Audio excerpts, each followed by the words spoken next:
This is the coolest paper aeroplane I know how to build. Basically, take a sheet of paper and you're going to fold it in half like this.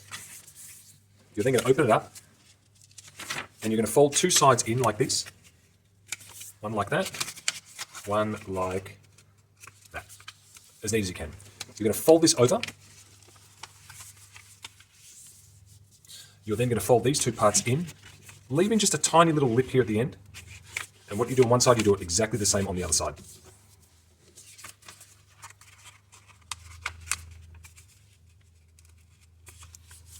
Once that's done, you'll have a little bit of a lip here. You're going to fold that one over just to kind of seal those two pieces. You'll fold the plane in half. Now it's time to do the wings. And this edge along here, you're going to fold it against that crease there.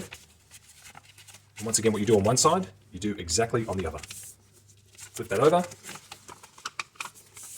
And you have the smoothest flying airplane I know how to build.